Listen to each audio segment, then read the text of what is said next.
Hello बच्चों, आप सभी का हमारे यूट्यूब चैनल आइडियल देव क्लासेस में स्वागत है। बच्चों, आज हम आपके लिए एडगेट अभ्यास पुस्तिका भाषा भारती लेके आए जो कक्षा 8वीं के लिए और किस वर्ष के लिए, वर्ष 2024-25। और इस पुस्तक को मध्य प्रदेश राज्य शिक्षा केंद्र भोपाल द्वारा बनाया गया है। और आज इस वीडियो के माध्यम से आपको हम भाषा भारती का पाठ कौन सा बताएंगे, पाठ 15। पाठ 15 में क्या है, महेश्वर। महेश्वर से संबंधित जो प्रश्न है और आपके सही विकल्प है, खालिस्तान है, अति लघुत्तरी, लघुत्तरी और दीर्घोत्तरी प्रश्न, इन प्रश्नों के उत्तर बताएंगे। बच्चों, आपको ये भी बता दें कि आपको एडगेट अभ्यास पुस्तिका से ही अधिक तैयारी करना है, क्योंकि इसी पुस्तिका से आपकी परीक्षा में प्रश्न पूछे जाएंगे। तो चलिए, पाठ 15 महेश्वर क्या दिया है, पूर्व तैयारी एवं निर्देश। शिक्षक बच्चों से उनके आसपास किसी दर्शनीय या पर्यटन स्थल के बारे में बताने को कहें। नंबर 1। दूसरी पूर्व तैयारी क्या करना है आपको, देश प्रदेश के प्रमुख ऐतिहासिक, प्राकृतिक, पुरातात्विक महत्व के स्थलों के बारे में बताएं। फिर नेक्स्ट पॉइंट है, पाठ में आए पौराणिक चरित्रों के बारे में बताएं। फिर अगला पॉइंट है, महारानी अहिल्याबाई के व्यक्तित्व और उनके द्वारा पूरे देश में बनवाई धर्मशाला और मंदिरों के बारे में बताएं। फिर अगला पॉइंट है आपका, मानव विकास के विभिन्न कालों के बारे में संक्षिप्त जानकारी दें। फिर नेक्स्ट है, माहेश्वरी साड़ियों की तरह चंदेली की साड़ियाँ भी प्रसिद्ध है, अन्य नगरों में बनने वाली प्रसिद्ध साड़ियों के बारे में बताएं। इस प्रकार से ये जो पूर्व तैयारी है और निर्देश दिए, आप उसको ध्यान से पढ़ लीजिएगा। इसके बाद आपका प्रश्न क्रमांक 1 आएगा। प्रश्न क्रमांक 1 से 5 तक आपके बहुविकल्पी प्रश्न हैं। तो चलिए, बहुविकल्पी प्रश्न कौन कौन से हैं। पहला प्रश्न क्या कह रहा है, महेश्वर पाठ किस विधा में लिखा गया है। प्रश्न क्या है आपका, महेश्वर पाठ किस विधा में लिखा गया है। ए नंबर व्यंग, बी नंबर पत्र, सी नंबर कहानी और डी नंबर निबंध। तो इसका सही आंसर आ जाएगा आपका बी नंबर पत्र। जो महेश्वर पाठ है किस विधा में लिखा गया है, तो पत्र विधा में लिखा गया है। अगला प्रश्न है आपका प्रश्न नंबर 2, परशुराम जी के पिता का नाम था। प्रश्न क्या है, परशुराम जी के पिता का नाम था। ए नंबर सहस्त्रार्जुन, बी नंबर ऋषि जमदग्नि और सी नंबर मानंदा था और डी नंबर सातवाहन। तो इसका सही आंसर आ जाएगा आपका बी नंबर का ऑप्शन, ऋषि जमदग्नि। कौन थे, ऋषि जमदग्नि थे इसके पिता, परशुराम जी के पिता। अगला प्रश्न है आपका प्रश्न नंबर 3, जहां पुरा अवशेष सांस्कृतिक, वैज्ञानिक महत्व आदि से संबंधित वस्तुएं प्रदर्शित की जाती हैं, वह स्थान कहलाता है। ए नंबर का ऑप्शन है औषधालय, बी नंबर संग्रहालय, सी नंबर वाचनालय और डी नंबर सचिवालय। तो इसका सही आंसर आ जाएगा आपका बी नंबर संग्रहालय।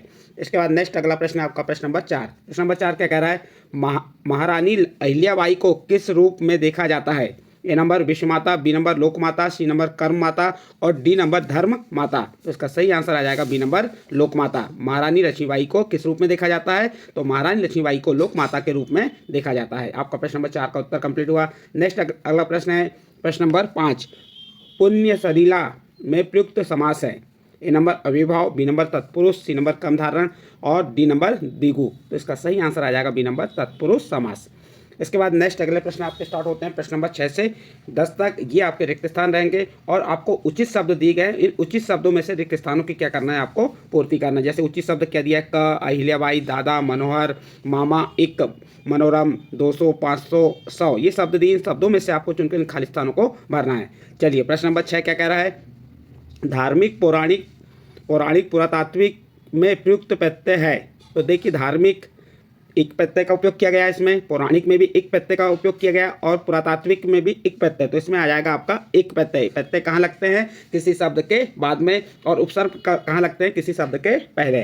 तो इस प्रकार आपका प्रश्न नंबर 6 कंप्लीट। नेक्स्ट अगला प्रश्न है आपका प्रश्न नंबर 7, ईस्वी सन खालिस्तान से खालिस्तान तक महेश्वर का विकास चरम सीमा पर था। तो आपका आंसर में आ जाएगा ईस्वी सन 100 से 500 ईस्वी तक महेश्वर का विकास चरम सीमा पर था। तो आपके पहले खालिस्तान में 100 आ जाएगा, दूसरे में 500 आ जाएगा। इसके बाद अगला प्रश्न है आपका प्रश्न नंबर 8, शिवलिंग मंदिर में अखंड दीप की स्थापना खालिस्तान ने की थी। प्रश्न क्या है, शिवलिंग मंदिर में अखंड दीप की स्थापना खालिस्तान ने की थी। तो यहाँ से आप देख सकते हैं कौन सा शब्द आ जाएगा, तो इसका सही आंसर आ जाएगा अहिल्याबाई। नेक्स्ट अगला प्रश्न आता है आपका प्रश्न नंबर 9, सुबोध का मनोज से खालिस्तान का नाता था। तो सुबोध का मनोज से मामा का नाता था। इसके बाद नेक्स्ट अगला प्रश्न है आपका प्रश्न नंबर 10, मन को हरने वाला खालिस्तान कहलाता है। तो आपके यहाँ खालिस्तान में आ जाएगा मनोहर। मन को हरने वाला क्या कहलाता है, मनोहर कहलाता है। इस प्रकार बच्चों आपके यहाँ पर रिक्त स्थान कंप्लीट हुए। अब आपके यहाँ से अति लघुत्तरी प्रश्न स्टार्ट होते हैं और लघुत्तरी प्रश्न आपका प्रश्न क्रमांक 11 से 14 तक है। तो चलिए देखते हैं हम प्रश्न क्रमांक 11। प्रश्न क्रमांक 11 क्या कह रहा है, महेश्वर की कौन सी साड़ियाँ प्रसिद्ध हैं। तो आप उत्तर बता देंगे, महेश्वर की रेशमी साड़ियाँ महेश्वरी साड़ियों के नाम से प्रसिद्ध हैं। ये आपका प्रश्न नंबर 11 का उत्तर कंप्लीट हुआ। नेक्स्ट अगला प्रश्न है आपका प्रश्न नंबर 12, प्रागैतिहासिक काल से क्या आशय है?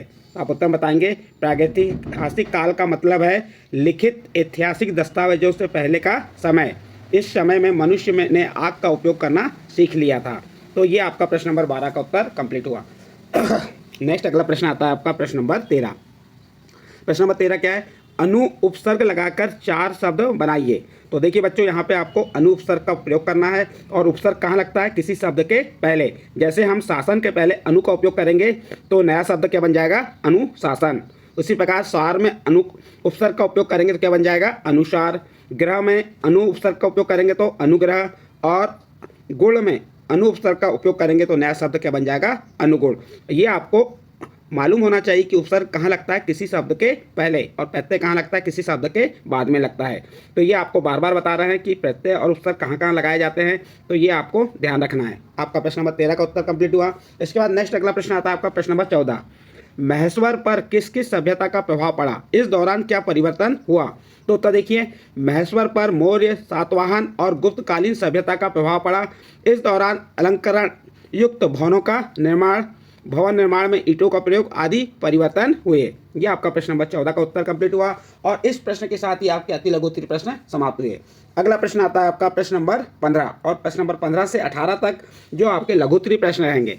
तो प्रश्न नंबर 15 क्या कह रहा है? पत्र के प्रमुख अंग कौन कौन से हैं? लिखिए। देखिए बच्चों, जो पत्र लिखते हैं उनके प्रमुख अंग कौन कौन से हैं वह आपको यहाँ पे लिखना है। तो आप उत्तर बता देंगे। पत्र के प्रमुख अंग: नंबर 1 शीर्षक, नंबर 2 प्राप्तकर्ता का पता, नंबर 3 अभिवादन, नंबर 4 संदेश और नंबर 5 समापन। तो ये क्या हो गए? पत्र के अंग हो गए। इसके बाद अगला प्रश्न आता है आपका प्रश्न नंबर 16। प्रश्न नंबर 16 क्या कह रहा है?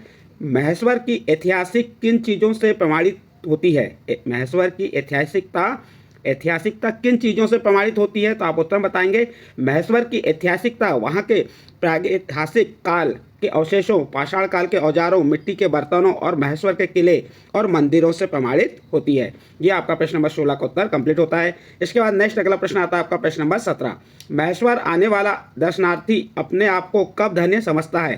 तो आप उत्तर बताएंगे। महेश्वर आने वाला दर्शनार्थी वहाँ स्थित शिव के मंदिर में महारानी अहिल्याबाई द्वारा प्रज्वलित अखंड दीप में घी डालकर अपने आप को धन्य समझता है। ये आपका प्रश्न नंबर 17 का उत्तर भी कंप्लीट होता है। इसके बाद नेक्स्ट अगला प्रश्न आता है आपका प्रश्न नंबर 18। प्रश्न नंबर 18 क्या है? महेश्वर के घाटों का अपने शब्दों में वर्णन कीजिए। देखिए बच्चों, आपको यहाँ पे जो महेश्वर के घाट हैं उनका अपने शब्दों में वर्णन करके बताना है। जैसे देखिए इसका उत्तर क्या होगा? महेश्वर के घाटों पर प्रातःकाल और सायंकाल में लोग यहाँ की पवित्र जल वाली नर्मदा नदी में स्नान करते हैं और जयकारा लगाते हैं, जय नर्मदे मैया। यहाँ पर मंदिरों में गूंजती घंटियों की ध्वनि मन को शीतलता प्रदान करती है। तो इस प्रकार आप प्रश्न नंबर 18 का उत्तर लिख सकते हैं। इसके बाद आपका प्रश्न नंबर 19 और 20 बचे हैं और ये कैसे प्रश्न हैं? आपके दीर्घोत्तरीय प्रश्न हैं। चलिए प्रश्न नंबर 19 देखते हैं। अपने आसपास के किसी प्रसिद्ध स्थल की जानकारी देते हुए अपने मित्र को पत्र लिखिए। देखिए बच्चों, यहाँ पे आपको क्या कहा है? अपने आसपास के प्रसिद्ध स्थल की जानकारी देते हुए अपने मित्र को पत्र लिखना है। जैसे मैंने यहाँ पे अपने आधार पर लिख के बताया हूँ कि मेरे आसपास के प्रसिद्ध स्थल जो था उसके बारे में बताया हूँ। तो प्रिय मित्र के बाद मैंने हाल ही में बैतूल जिले के बालाजीपुरम प्रसिद्ध स्थल की यात्रा की, जहां बालाजी का प्रसिद्ध मंदिर पंचवटी वैष्णो देवी का मंदिर है। यहां का वातावरण पवित्र है, यह प्राकृतिक सौंदर्य से भरा एवं मनोहारी है। यहां देश विदेश के अनेक दर्शनार्थी बालाजी के दर्शन के लिए आते हैं। तुम्हारा मित्र XYZ। तो इस प्रकार से आप प्रश्न नंबर 19 का उत्तर को कंप्लीट करके लिख सकते हैं। नेक्स्ट अगला प्रश्न आता है आपका प्रश्न नंबर 20। क्या है प्रश्न नंबर 20 आपका? इतिहास में पुरातात्विक स्थलों का क्या महत्व है? तो उत्तर देखिए, इतिहास में पुरातात्विक स्थल प्राचीन सभ्यताओं, संस्कृतियों और जीवन शैली को समझने में महत्वपूर्ण भूमिका निभाते हैं। इनसे हमें उस समय के लोगों की जीवन शैली, कला, संस्कृति और सामाजिक संरचना की जानकारी मिलती है। पुरातात्विक स्थलों का अध्ययन इतिहास को जीवंत रूप में समझने और उसे संरक्षित रखने में मदद करता है। इस प्रकार से आप प्रश्न नंबर 20 का उत्तर देंगे और यहाँ पे आपका प्रश्न नंबर 20 समाप्त हुआ। और इस प्रश्न के साथ ही आपका पाठ 15 क्या था? महेश्वर से संबंधित प्रश्न के उत्तर कंप्लीट होते हैं। बच्चों, आपको इन प्रश्नों के उत्तर अच्छे लगे हों या आपके समझ आ रहे हों तो आप हमारे चैनल आइडियल देव क्लासेस को सब्सक्राइब कीजिए, लाइक कीजिए और इस वीडियो को अन्य ग्रुप में शेयर जरूर कीजिए।